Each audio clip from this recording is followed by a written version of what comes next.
Welcome to Ergontec, the Human X Factor show. About Ergon, the Ergonomics Club. It was founded in December 2019, conducted around 30 meets webinars within 20 months, from 30 to 200 members, started from a small group physical meeting to a global reach through virtual platforms.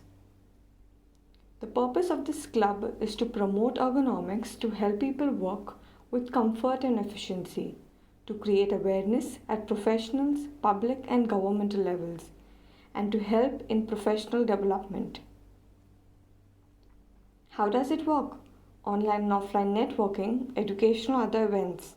One can volunteer, polish public speaking skills, share knowledge, mentor young professionals, and learn from others. Mission is lucky. Learning, action, quality, and ideas. Who can be a member? This is an international virtual community of professionals from different backgrounds. The primary group is open for all ergonomics enthusiasts, occupational and physical therapists who are already practicing ergonomics. The other group is for all who support the cause of human factors at work. So, professionals from all backgrounds keen to learn, volunteer, support, or sponsor events. Membership fee. Currently, there is no membership fee to be a part of the community. How to become a member? Just send a WhatsApp message stating your interest to join the club with your name, qualification, profession, city, and country. Benefits of membership: first, information of events, priority registration for events, discounts on paid webinars, seminars, and conferences, platform to present your case studies, papers, and thoughts, preferred references for work through networking, regular interaction and discussion to help develop an ergonomic thinking. About the Human X Factor show, this is to introduce guests from various walks of life who have done something interesting and extraordinary in their lives. People inspire by their stories.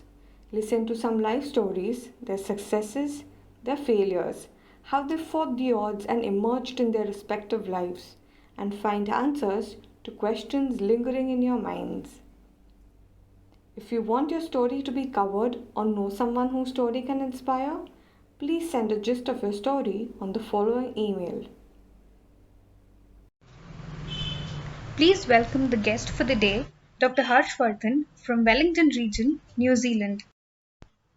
Originally from India, Dr. Harsh Vardhan is now settled in New Zealand.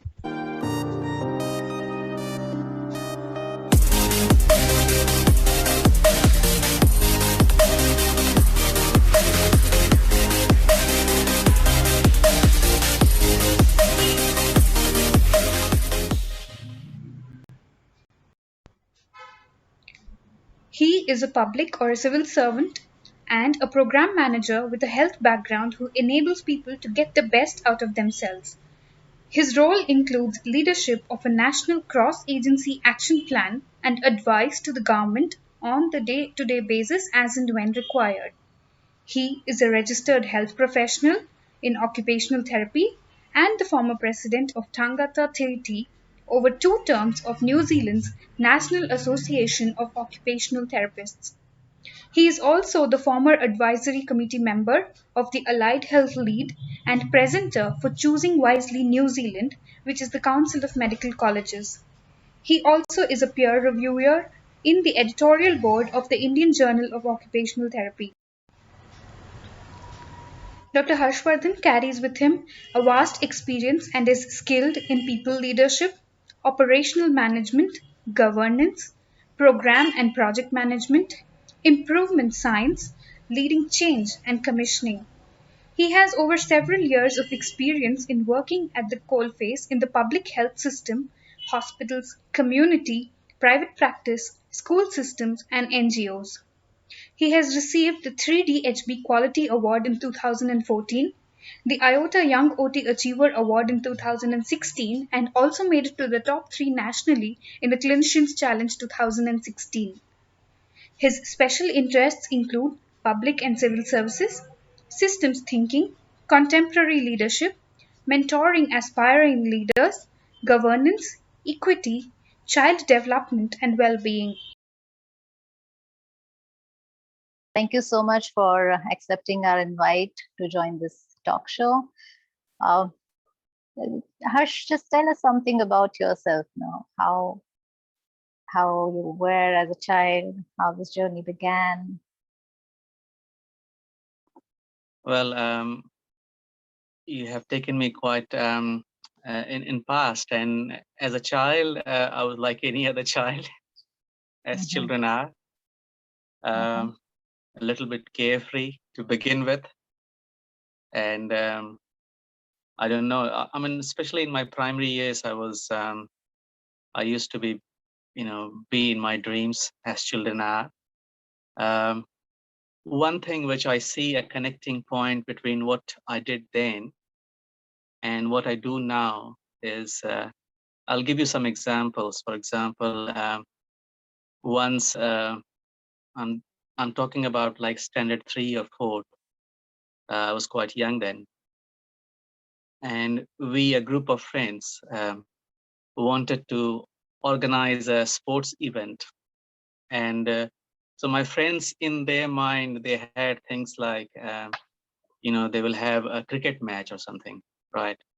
But in my head, I was thinking, why not to organize an Olympic Games with a portfolio of events, like, you'll have cricket and badminton and football and everything.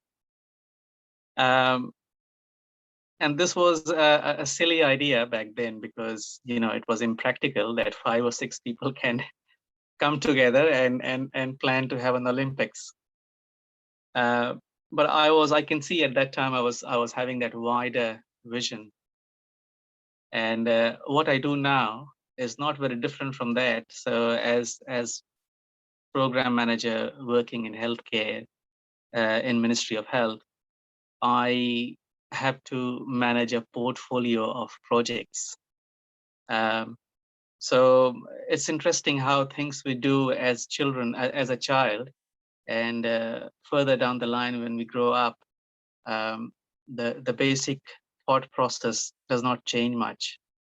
And still I don't like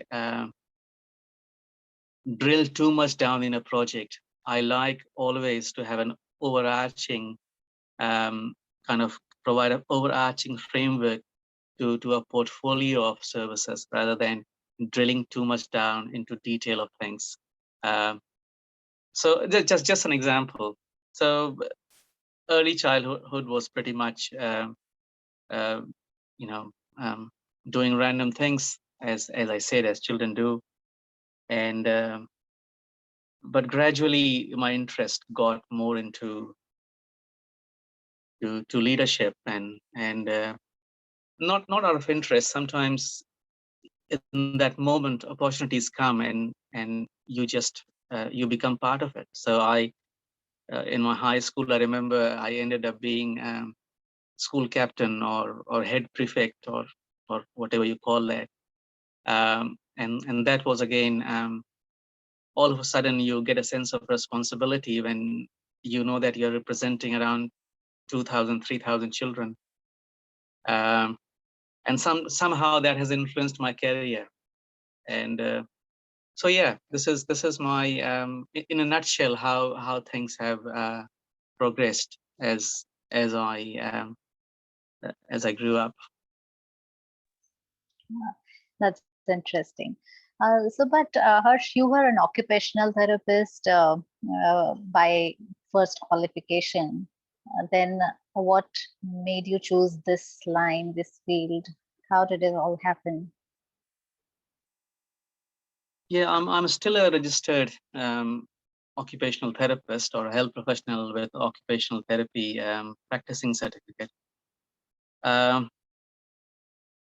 mean, as I said, I have always been interested to look at the wider picture.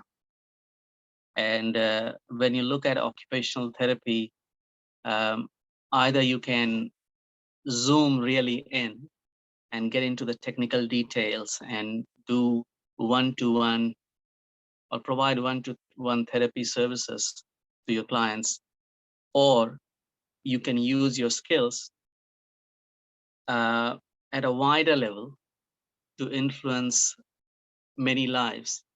And I've always been interested in public health, and that's why I think I have got a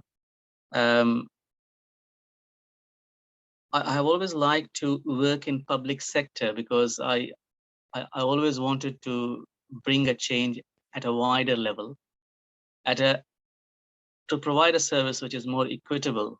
So, like, when you're working in a private sector, in a clinical environment, those people who pay, they come to you and take your services.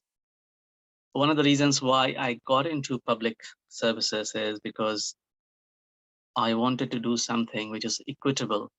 So people do not necessarily need to provide me money to get services.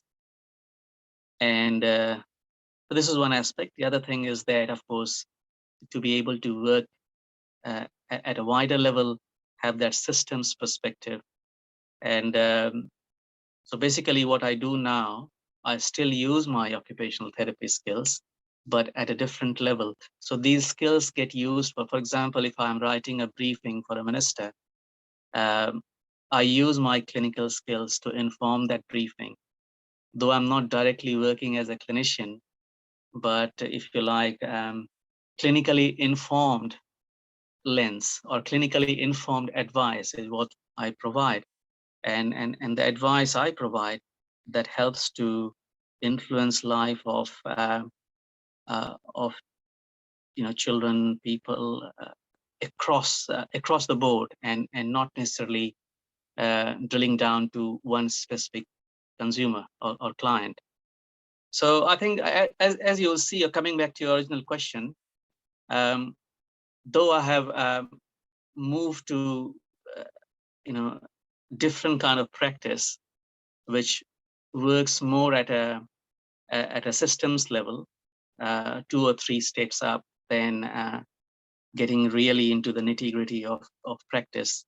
But I think the skills and the competencies you need as a clinician is very much required in my role, in what I do.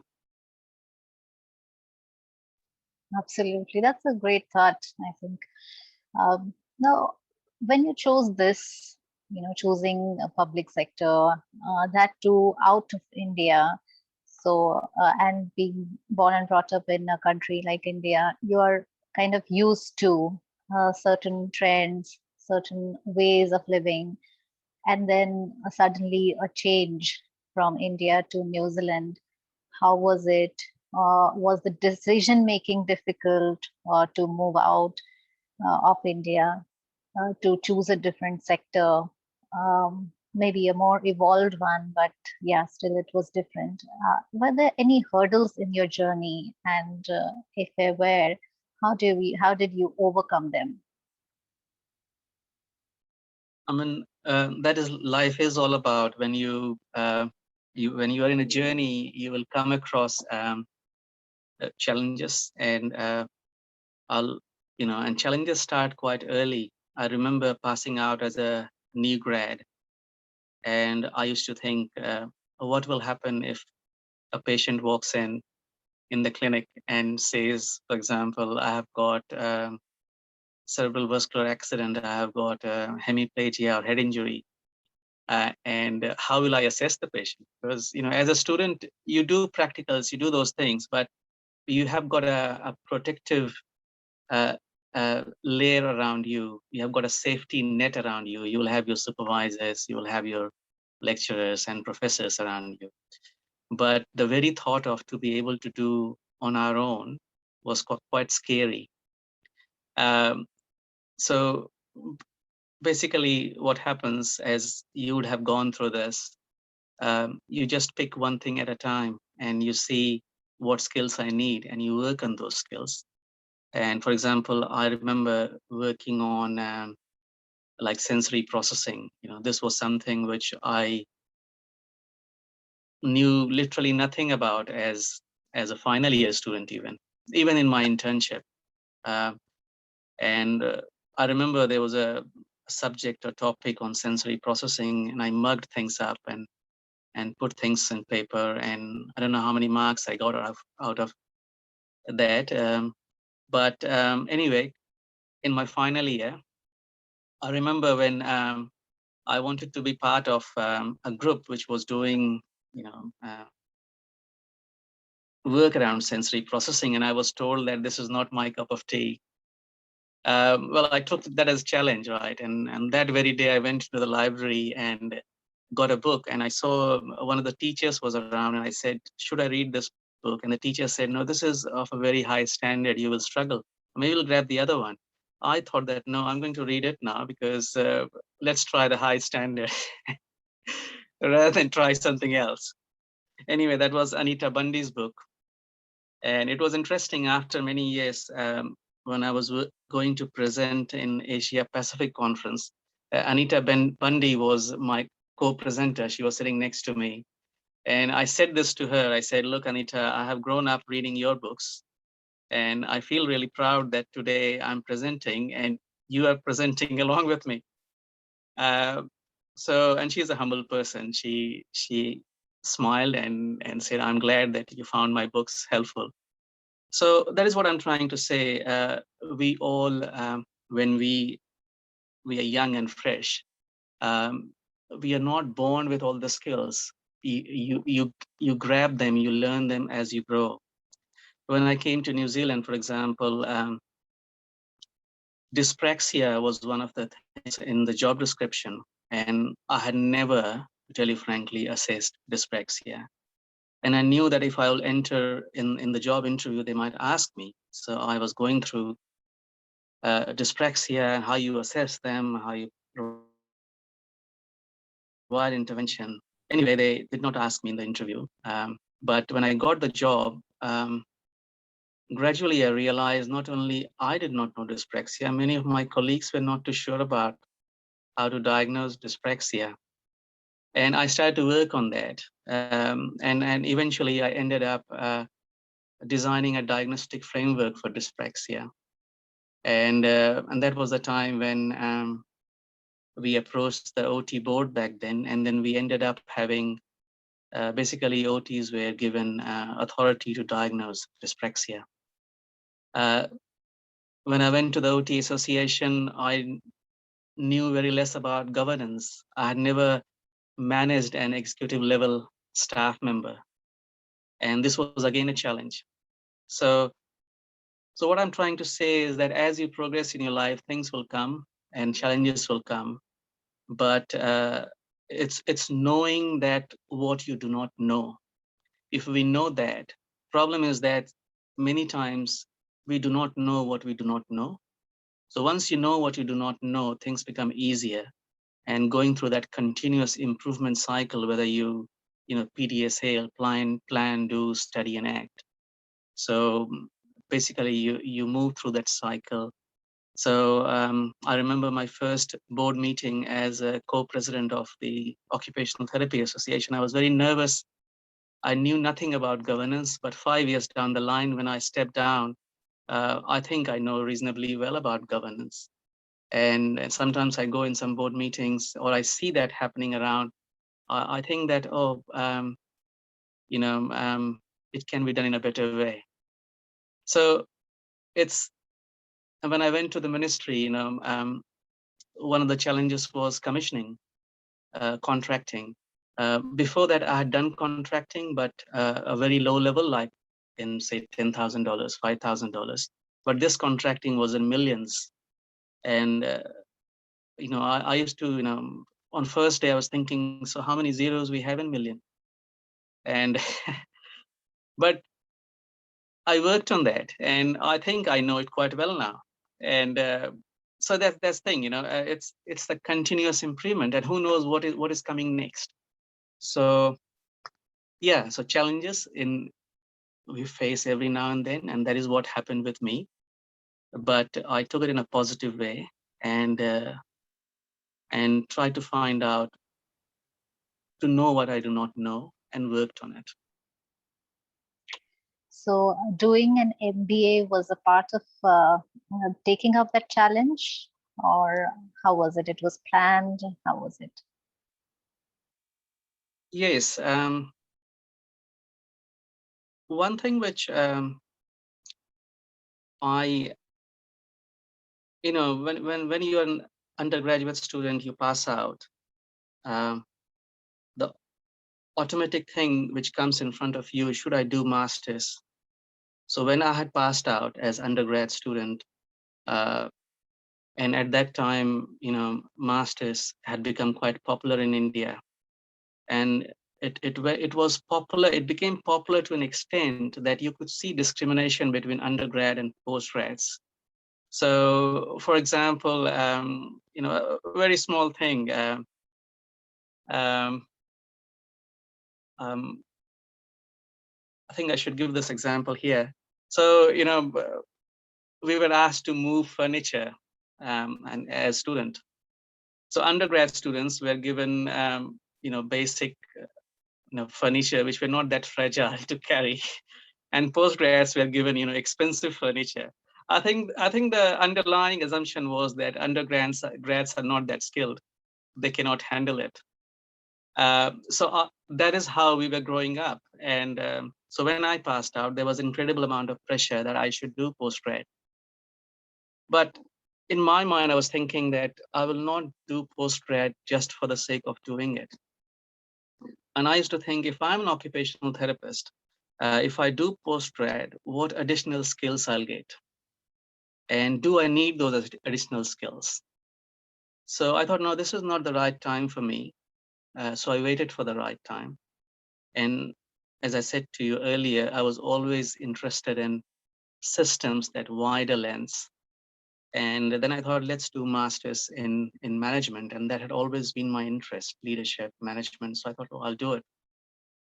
Really, frankly, when I started doing it, I was thinking, oh, maybe I'll add another degree or something. But very soon I developed interest in it. So I'm glad I waited for quite long to do my masters. By the time I started my masters, I was already president of the association. And so I was quite matured by then. And I totally enjoyed the process. And I think that is what it is. Sometimes you have to take time to know what you want to do. And of course, that gave me a different perspective to look at things. And I mean, my message to people out there is that if they should think before getting into a postgrad program, and maybe give them 2-3 years to process that, which path they want to go for. Yeah, I don't know whether I answered your question, but yeah. Anyway, you can guide me if I'm not gone on the right track. Right. No, absolutely. So I think doing a master's, maybe, taking up a particular field thoughtfully is what I think you indicated. And even if you've probably not chosen it thoughtfully, then probably exploring whatever you chose and applying it the right way. I think this is what you've been doing. I would now like to know, from a child who wanted to hold events at school in, say, Olympic style, and then standing along with the author whose books you've read, and then presenting along with her your papers, uh, to doing an MBA, to working as a program officer in a distant country, a well-developed country like New Zealand. So is there anything more that you are thinking of? What's the next on your list now?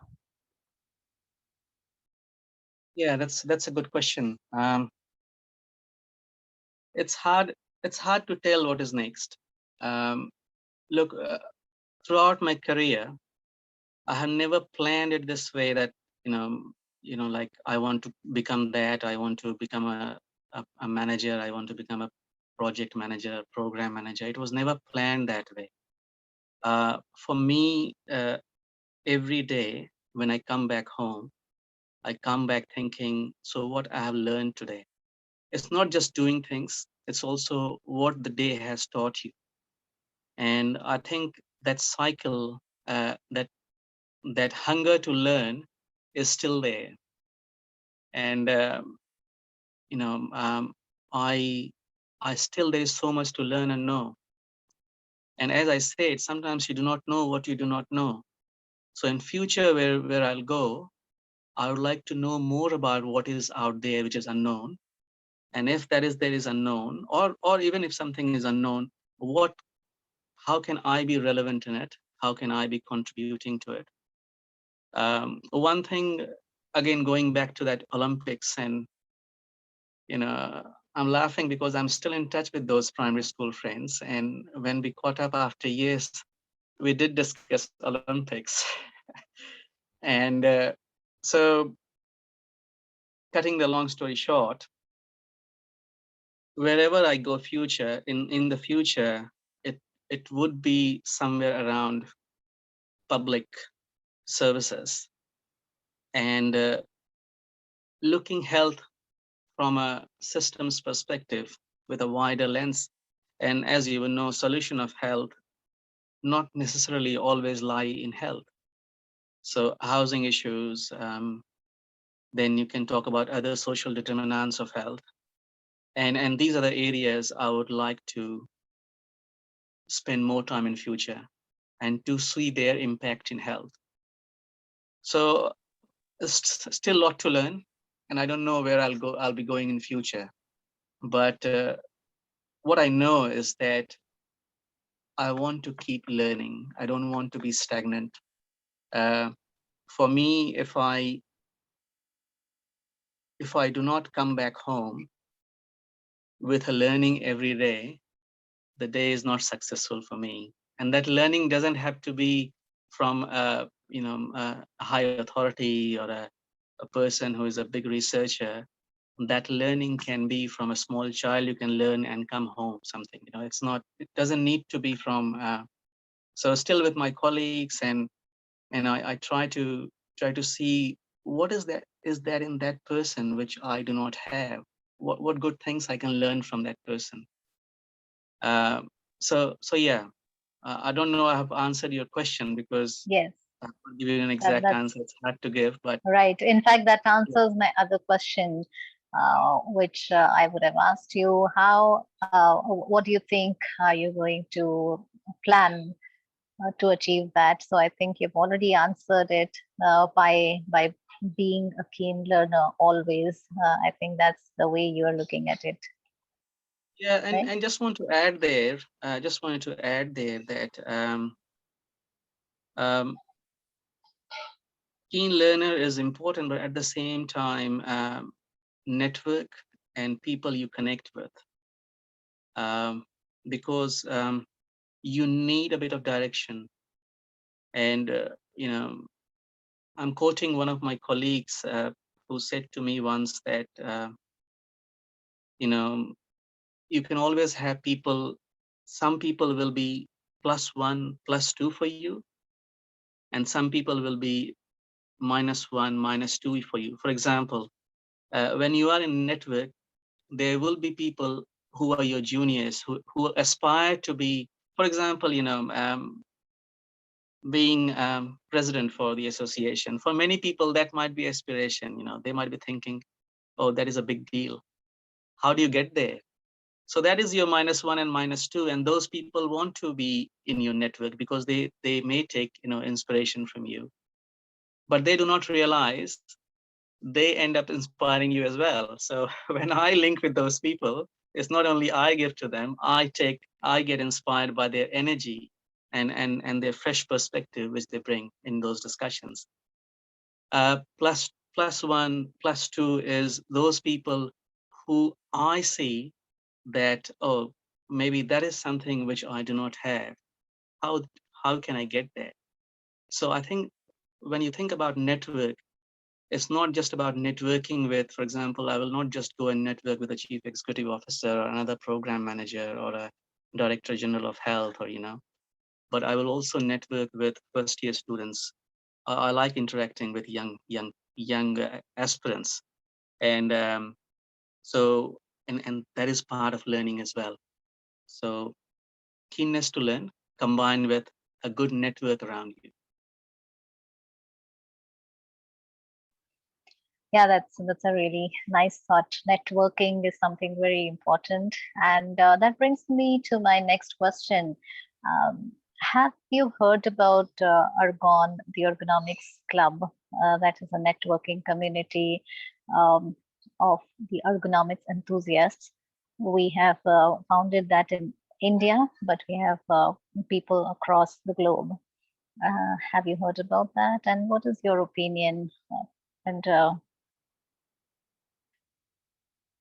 Yes, of course, I have heard, and um, that is one of the reasons why we are having conversation today.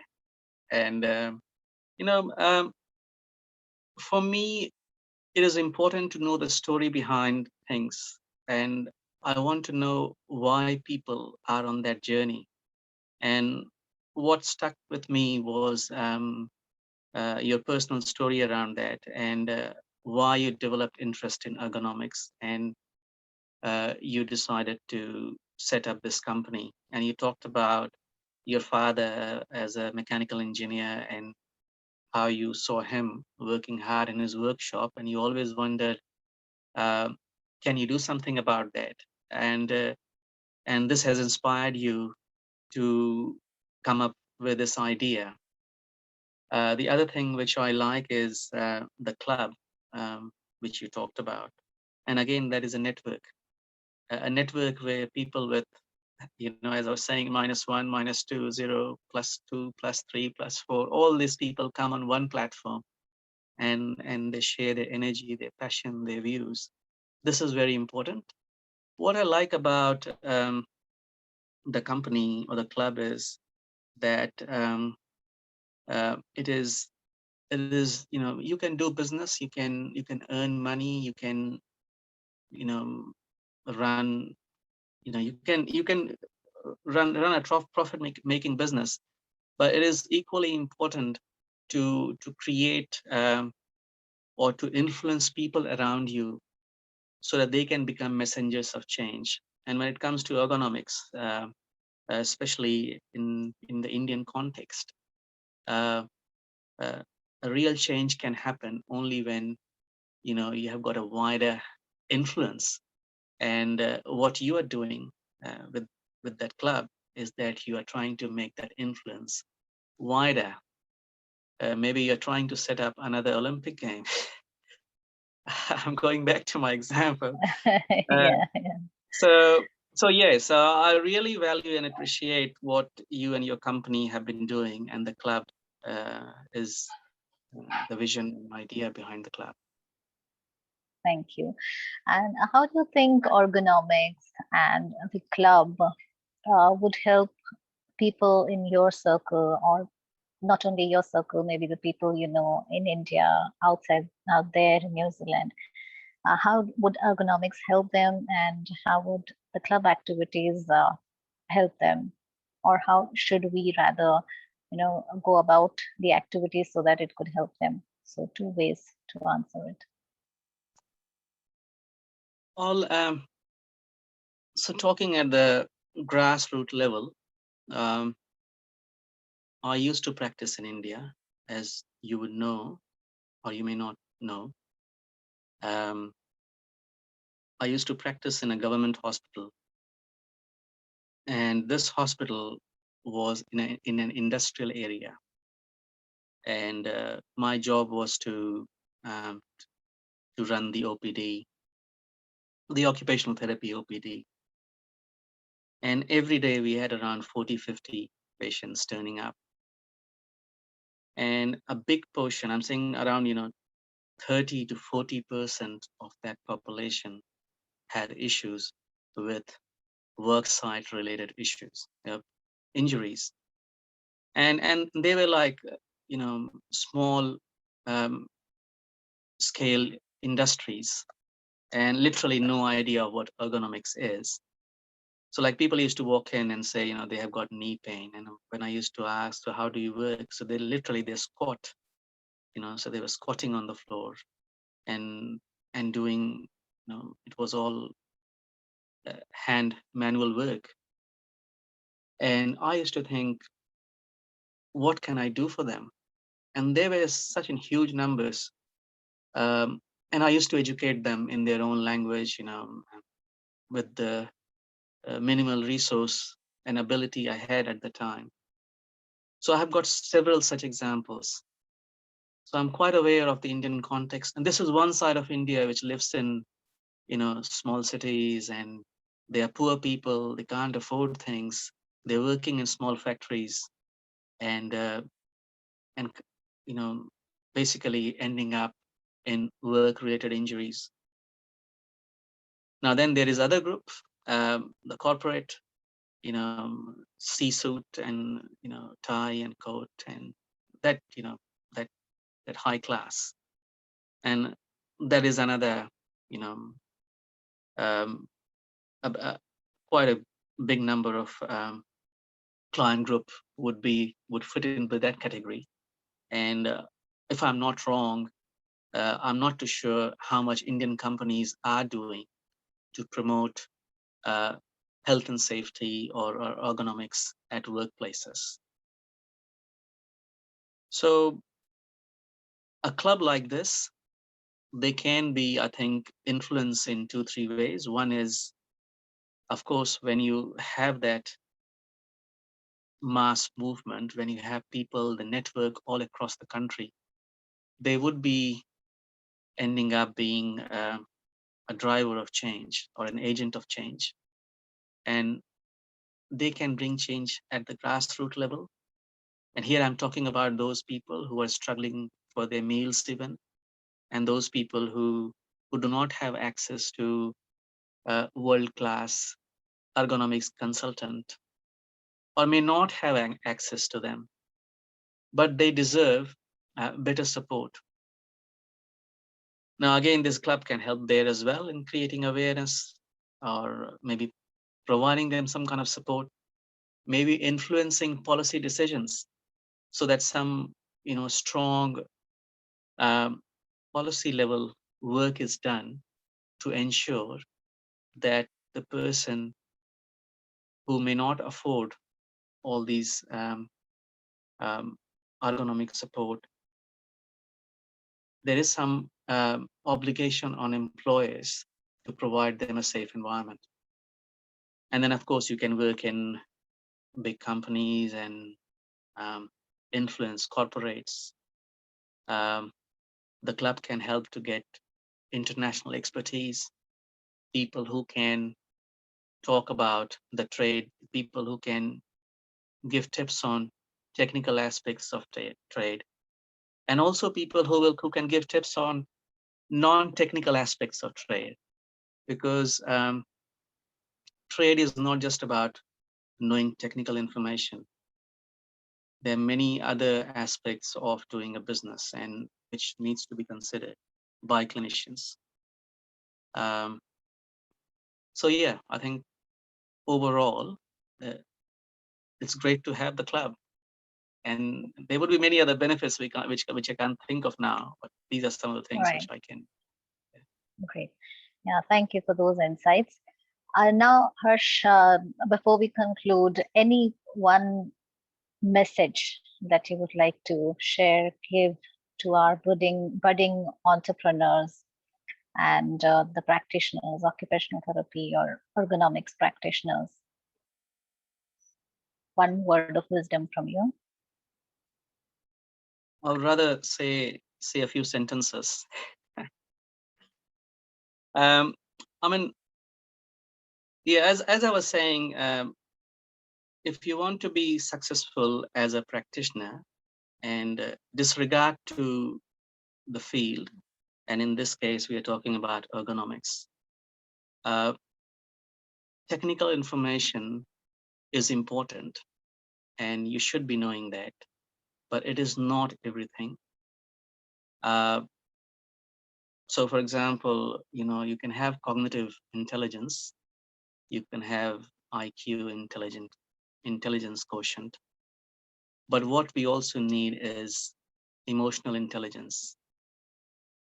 And if you do not have emotional intelligence, or if you do not mindfully work on that, it would be difficult to be successful as an entrepreneur or be a successful practitioner. And when I say of emotional intelligence, it's about knowing what we do not know. It's also about self-regulation, self-management, communication skills, leadership skills. Because basically, as practitioners, especially if you want to make a real difference, you have to influence. And your influence would be more stronger when you would be able to emotionally connect with people. So when a patient comes to in your clinic, and and looking at the patient, you can guess that what would be the socioeconomic background. The emotional intelligence to be able to know not only what is happening inside the room, but what happens outside the room. Did the patient have breakfast this morning? Or when you are advising some strategies, for example, when I used to come across these laborers, and it was quite easy for me to say that don't squat, but there was no chance they would not squat because the employers never provide them a chair. So I think emotional intelligence, having empathy to be able to connect with them at that level, that is very important. Working on communication skills. What I see and what I observe is, I remember a few years back, someone approached me to do a seminar, and that person wanted me to deliver this seminar on autism and some technical aspects like diagnostics of autism. And I said, yes, I can do that, but I'm also interested to have a discussion with people on other issues like leadership, on communications, emotional intelligence. But well, the person didn't say anything to me, and I guess he was not trying to be rude. A message from me would be that well, when there are two aspects of intelligence. One is cognitive intelligence, and which we call IQ. The other aspect is emotional intelligence, EI, or emotional quotient. And what I see is that usually we focus a lot on cognitive part of that.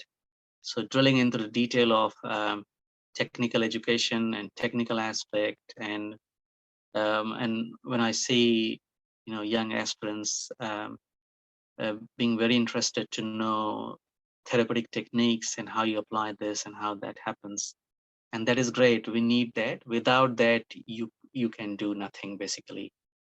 But at the same time, being aware that when you're working in healthcare, it is not that linear thinking works all the time. So, scientifically, we are taught that A leads to B, B leads to C, and C leads to D. That is how we have been. It has been ingrained in our brain as health professionals or students of science. Life does not work that way. Life is way more complex. So that's why emotional intelligence is quite important. And you would see, I don't know whether you have experienced that, but same students, students getting similar level of input, passing out in the same batch. In fact, some of the students would be very meritorious, topping every exam, getting the highest marks. But when you go in the field, maybe some other students who never got to the top 5 in the class, who never completed their assignments on time, still they end up being successful entrepreneurs or practitioners. And that is where emotional intelligence comes in play. And emotional intelligence would be ability to self-regulate or self-awareness even, to be able to know, have I got everything an entrepreneur needs? Is this for me? Or should I try something else? Or is there any skill? For example, when I was talking about, when I joined the ministry, I knew that commissioning, I will struggle in that because, I was finding hard to count the number of zeros in 1 million. And I was given a budget of 8 million to manage. But I knew that that is something which I might struggle with. So I prepared myself for that way in advance. Um, so emotional intelligence is quite important. I think that is something even the universities and colleges, they should emphasize, but sometimes people do not get it. For example, I'll give you one example is that someone approached me for a seminar, and the person wanted me to give a talk on autism. And I said, well, I can do that, but would there be any interest if I talk about leadership? And anyway, cutting long story short, the person came back to me and said, oh, students are not interested in that. And that worries me, because if you're not having that kind of exposure, that what you actually need in the real world, Bobat, sensory processing, and ergonomic theory, these are all great. You need them. You cannot work without them. But to be a successful entrepreneur, you need way more than that. You need your leadership skills. You need to know how to influence others. You need to know, and these things cannot come from books, right? Some people would go and read books, how to say no when you don't want to say yes, or how to be successful, you can win, save care. All these stuffs are nonsense. You cannot read a book to develop your emotional intelligence. You have to practice. You have to be part of that. You have to have some mentors around you who would guide you. If you're not self-aware, other people can indicate you, can you work on this? And you would know, some people, if you talk to them, they can go on and on and on and on. So knowing what to say, when to stop, when to let other person speak, when not to say anything, these things are quite important in business. So I think what is missing at the moment is an explicit understanding that we need to work more on emotional intelligence side of things. I think that would be my message for professionals tonight, that not only think about A to B to C to D, think about the complexity and what skills you need to progress. Absolutely. Yeah. Now, just a quick word about your current role, what all is done in New Zealand. What are the current good practices that you would like to share with Indian population, government of India, if they're listening? My current role is I'm a civil servant, or we call it here public servant, and I'm program manager for family and community team. So my team looks after things like sexual and reproductive health, family violence, school-based health services, fetal alcohol spectrum disorder, healthcare services for children under state care. So the range of portfolio which we look after, and I think emphasis for us is on health equity at the moment. And I think for especially in the Indian context, that is quite important. One of the worries there is that you have a small group of people who have got, for example, 20% of people, they are consuming 80% of health resources. For those 20 people who are well off, who live in big cities, they have got handsome salaries, They can go to private hospitals, they can access that. Other 80% who cannot afford, they are left with 20%. I think that is what, from policy side of things, that is very, very important. Other thing is from systems perspective. So Indian health system is very much doctors run system. So you know, we were taught as students, I remember, that a physical PMR, a physical medicine, what do you call it, a rehab or something, yeah, that PMR doctor is, there was a term they used, chief director or something, you know, of the rehab team. So basically we were taught as student that that person is the boss sitting at the top.